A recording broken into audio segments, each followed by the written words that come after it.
யா ரப்பி ஸல்லி அலைஹி வஸல்லம். அன்பிற்குரிய அருமை பெருமக்களே, சுபவுடைய தொழுகையை தொழுது முடித்து அமர்ந்திருக்கிறோம்.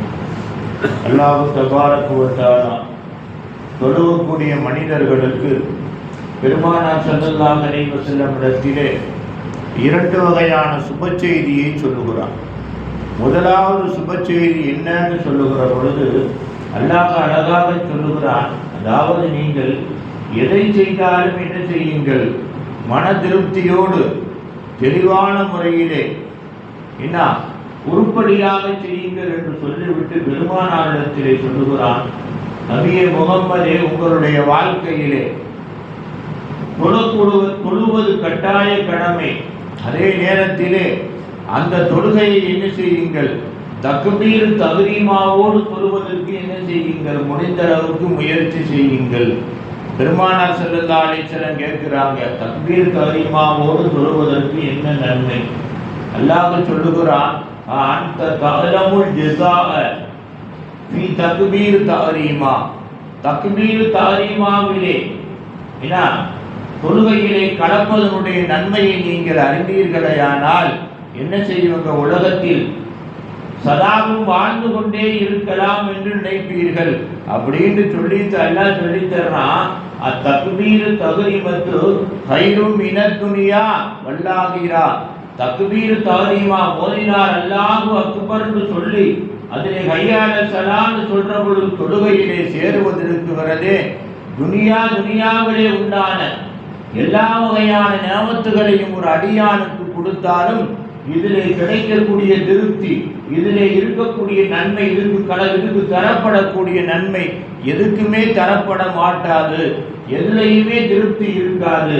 அவ்வளவு சங்கையும் மரியாதையும் எதற்கு இருக்கிறது, தக்பீர் தஹ்ரீமாவோடு தொழுகையிலே கலந்து கொள்வதற்கு இருக்கிறது அப்படின்னு நபிகள் நாயகருக்கு அல்லாஹ் சொல்லி தர்றாங்க. அடுத்தபடியாக இரண்டாவது விஷயத்தை அல்லாஹ் சொல்லி தர்றான், ரொம்ப தெளிவா சொல்லி தர்றான். யார் 40 நாட்கள் தக்பீர் தஹ்ரீமாவோடு ஒரு நேரத்து தொழுகையை கூட விடாமல் கலந்து கொள்கிறார்களோ, யார் தக்பீர் தஹ்ரீமாவோடு ஒரு நேரத்து தொழுகையை கூட விடாமல் தொழுகையிலே கலந்து கொள்கிறார்களோ அவர்களுக்கு 2 வகையான ஜஸா கூலியை தருகின்றேன் என்று அல்லாஹ் சொல்லிட்டு சொல்றான்.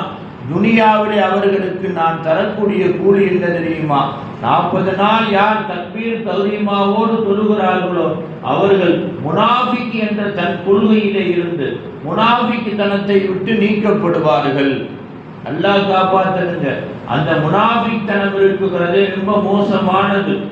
அது முனாஃபிக் தனம் யாரிடத்திலே இருக்குகிறதோ அவர்களுக்கு உலக வாழ்க்கையிலும் மன திருப்தி கிடைக்காது, என்ன மறு உலக வாழ்க்கையிலும் மன திருப்தி கிடைக்காது. அந்த முனாஃபிக் தனத்தை விட்டு நான் என்ன செய்கின்றேன், அவர்களை நீக்கி விடுகின்றேன். இரண்டாவது விஷயம் என்னன்னு கேட்டா, மறு உலக வாழ்க்கையிலே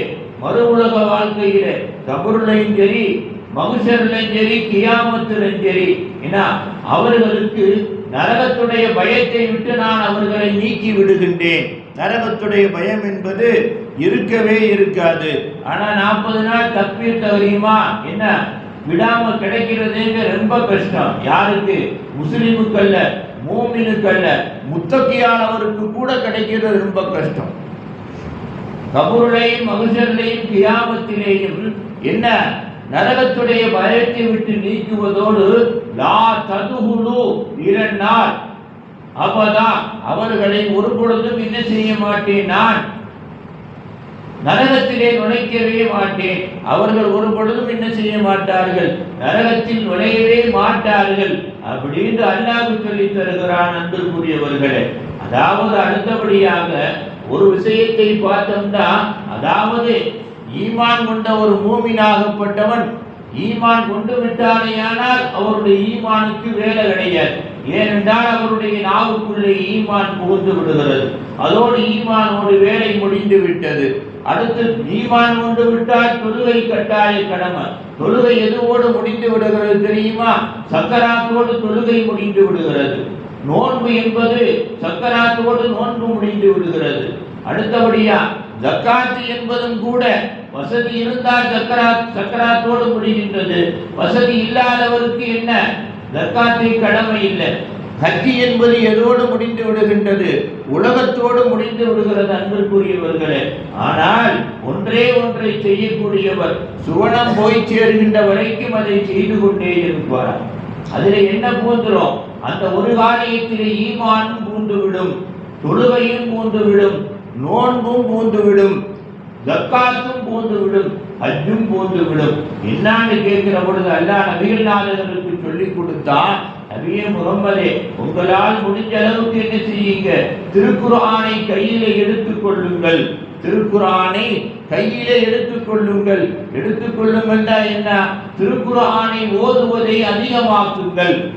துனியாவுடைய காரியங்களை முடித்து விட்டால் திருக்குர்ஆனை ஓதுவதை அதிகமாக்குங்கள். அதிகமாக்குவதனால் இரண்டு வகையான பலன் உண்டு. முதலாவது பலன் என்ன தெரியுமா? நாளை கியாமத்திலே எழுப்பப்படுகின்ற பொழுது குர்ஆனோடே எழுப்பப்படுவார்.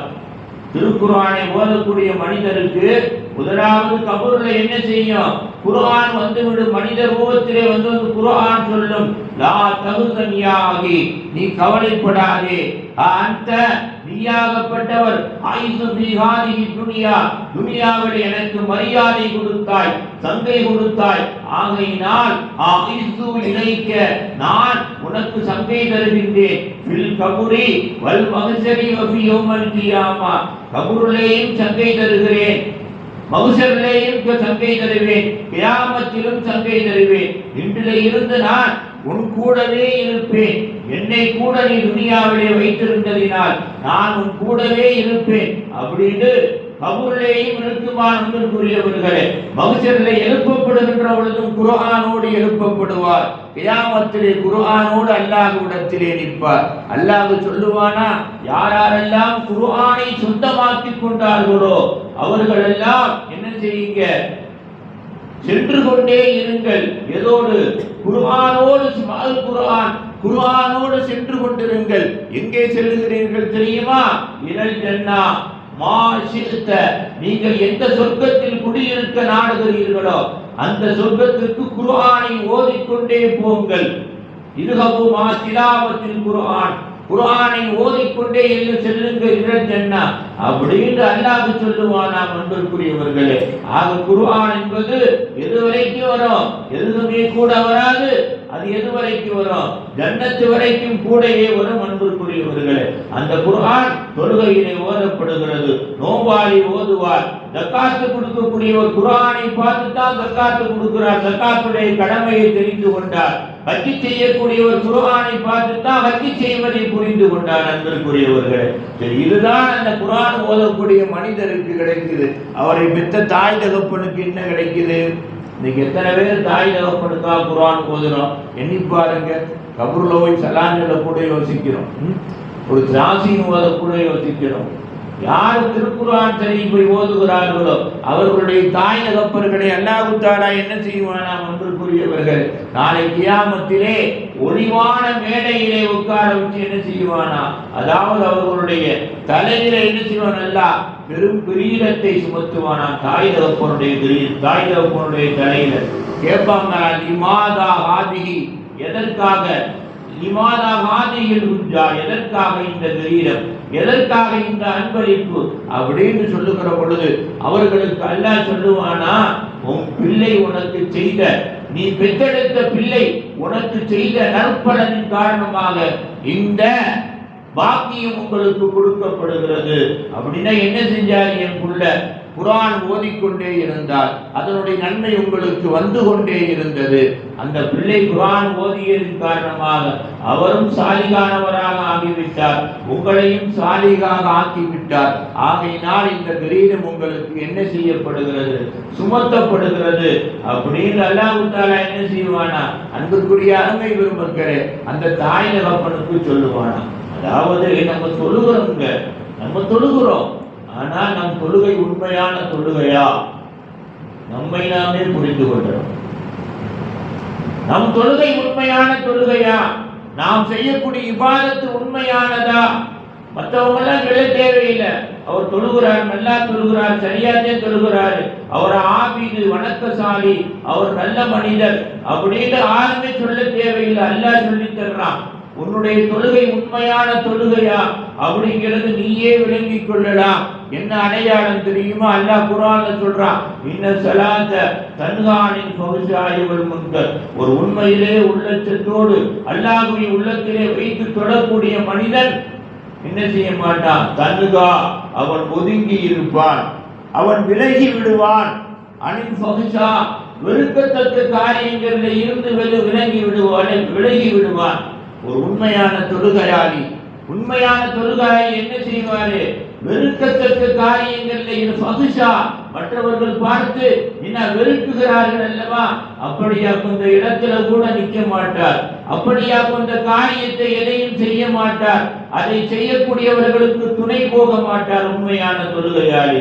அடுத்த அல்லாஹ் சொல்றான், வல் முன்கர், உயிரே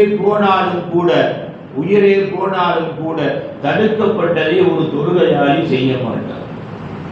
உயிரே போனாலும் கூட அல்லாஹ்வினால் தடுக்கப்பட்ட காரியங்களை என்ன செய்ய மாட்டாரு? ஒரு பொழுதும் செய்ய மாட்டார். இந்த ரெண்டு ஒரு உண்மையான தொழுகையாளி, தொழுகையை உயிரோடு தொழுகக்கூடியவருக்கு இந்த ரெண்டும் இருக்கும் அப்படின்னு அல்லாஹ் சொல்லுகிறான். அன்பிற்குரிய அருமை பெருமக்களே, இப்ப நம்ம புரிஞ்சுக்கலாம் அல்லவா, நம்மளுடைய தொழுகை உண்மையான தொழுகையா இல்லையா நம்மளே விளங்கிக்கிறோம். அதாவது போர்க்களத்திலே அம்பு பட்டு விடுகிறது உடம்பிலே.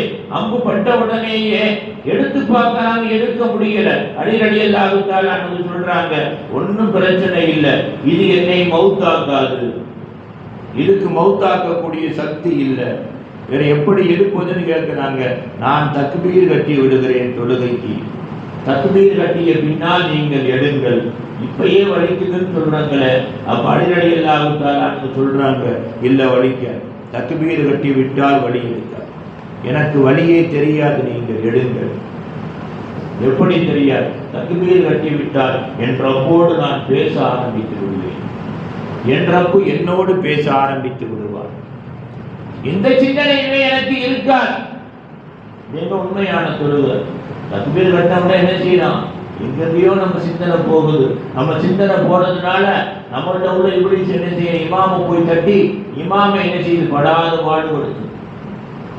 அலி சொன்னாங்க, அழகா சொன்னாங்க, தக்பீர் கட்டி விடுகிறேன், கட்டிய பின்னால் அம்பை கொடுக்குங்கள், அம்பு எனக்கு ஒண்ணுமே செய்யாது, எடுப்பதை எனக்கு தெரியாது.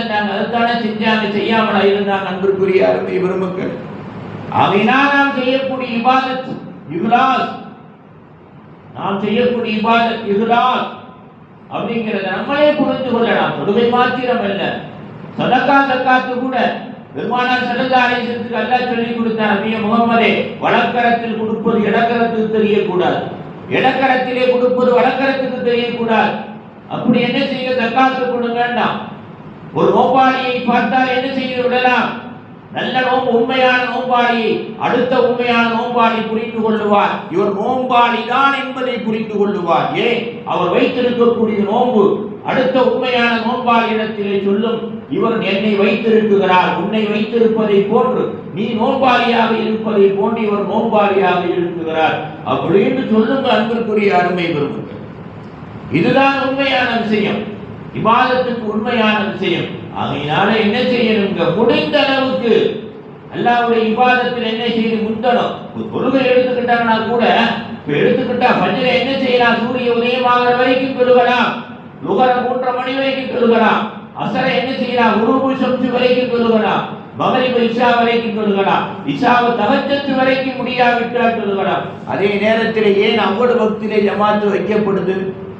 ஆரம்ப வக்திலே எதற்காக ஜமாத்து வைக்கப்படுது அப்படின்னு சொன்னா, அன்னபி அவுலாபில் மூமினீன் அல்லாஹ் சொல்லி கொடுத்தான், நபிக்கு சொல்லி கொடுத்தான். யா நபி முஹம்மது ஸல்லல்லாஹு அலைஹி வஸல்லம் அவர்களே, என்ன ஆரம்பத்தில் நல்ல காரியங்கள் எதுவாக இருந்தாலும் ஆரம்ப நேரத்தில் செய்வது சிறந்தது, அதை அவசரப்படுத்துவது சிறந்தது. என்ன அல்லாஹ் குர்ஆன்ல சொல்றான், வசாரிஉ இலா மக்ஃபிரத்தின் மின் ரப்பிக்கும், என்ன செய்யுங்க? உங்களுடைய ரப்பிடத்திலே இருந்து உங்களுக்கு கிடைக்கப்படக்கூடிய மன்னிப்பின் பால் விரைந்து செல்லுங்கள் அப்படின்னு அல்லாஹ் சொல்லி தருகிறான். அன்பிற்குரியவர்களே, அதனால முடிஞ்ச அளவுக்கு உலக வாழ்க்கையில நீடிச்சு வாழ வேண்டுமையானால் என்ன செய்யணும்? அல்லாஹ்வுடைய கடமைகளை உயிர்ப்பிக்கணும். உயிர்ப்பிக்கிறது எப்படி உயிர்ப்பிக்கணும்? அவன் சொன்ன முறையிலே முடிஞ்ச அளவுக்கு ஆரம்ப கட்டத்திலே உயிர்ப்பிக்க என்ன செய்யப்படணும்? ஆசைப்படணும். சோம்பேறித்தனத்தை கொடுத்து விடக்கூடாது. அதான் உடம்பு என்பதை ஒன்னே ஒன்று சொல்லி முடிக்கிறேன். நம்ம உடம்பை அல்லாஹ் எப்படி படைத்திருக்கிறான் தெரியுமா? என்ன பிரச்சனை வந்தாலும் சரி நம் உடம்பை எப்படி பயன்படுத்த நினைக்கிறோமோ அப்படி அல்லாஹ் பயன்படுத்தக்கூடிய வாசலை திறந்து விடுகிறான். நாம் எப்படி பயன்படுத்த நினைக்கிறோமோ அந்த வாசல் அல்லாஹ் திறந்து விடுறான். நல்ல காரியங்களை வேகமாக பயன்படுத்த நினைச்சா வேகமாக பயன்படுத்துறான். அட பார்த்துக்கிறான், படுத்துக்கிறதுனா படுக்க வச்சிடறான். அப்ப வாசலை திறப்பவர்கள் நாம் தான், திறக்க தயாராக நாம் தான். நாம் தயாரான பின்னால் தான் வாசல் அல்லாஹ் திறந்து விடுறான். ஆகையினால் அன்பிற்குரிய அருமை பெருமக்களே, நல்லோருக்கு அடையாளம் என்ன? நல்ல காரியங்களை முடிந்த அளவுக்கு லேட் பண்ணாம அல்லாஹ் சொல்லிய பிரகாரம் நடாக்கி காட்டுவதுதான் நல்லோர்களுக்கு அடையாளம். இந்த வழியிலே நடந்தவர்கள் எல்லாம் இறை சந்திப்பை அடைகின்ற வரைக்கும் உலகம் அவர்களை சுமந்தது. சந்தோஷமா கவலை துக்கம் இல்லாமல் சுமந்தது. இறை சந்திப்பு வருகிற பொழுது கலிமாவோடு அல்லாஹ்வை சந்தித்தார்கள். சங்கையோடு இஸ்ராயேல் வந்து கூட்டிட்டு போனாரு. கலிமா அவருடைய கடைசி நிலையில அவங்க உயிரை விடுற பொழுது அவருடைய மக்கள் எல்லாம் நல்ல முறையில் வாழ்ந்தாங்க. அவங்களுக்கு மறு உலக வாழ்க்கையும் சங்கை கொடுத்து கொண்டிருக்கிறது. நாளை கியாமத்தும் கூட மரியாதை கொடுக்க காத்து கொண்டிருக்கிறது. அவன் இந்த வழியில நடந்தால் இந்த நாள் அல்ல, நம் வாழ்வில் சந்திக்கும் ஒவ்வொரு நாளும் இறைவனுடைய திருவசந்தம் நம்மளை தேடி வரும் என்பதிலே சந்தேகம் இல்லை. அந்த நல்ல பாக்கியத்தை வல்லநாயன் பிரபு தாலா உங்களுக்கும் எனக்கும் இன்னாலல்ல என்னாலும் நிரந்தரமாக தந்து அருள் புரிவானாக. வாஹிரதவானா அல்ஹம்துலில்லாஹி ரப்பில் ஆலமீன். அல்லாஹும்ம ரப்பனா ஆத்தினா ஃபித் துன்யா ஹஸனா وفي الآخرة حسنة وقنا عذاب النار. اللهم رب ارحمهما كما ربونا صغارا. وصل على النبي سيدنا ونبينا مولانا محمد وعلى آله وأصحابه أجمعين برحمتك يا أرحم الراحمين. والحمد لله رب العالمين. صلى الله على محمد صلى الله عليه وسلم. لا محمد صلى الله عليه وسلم. صلى الله على محمد. या रब्बी सल्ली अलैहि वसल्लम. अस्सलामु अलैकुम व रहमतुल्लाहि व बरकातुहू.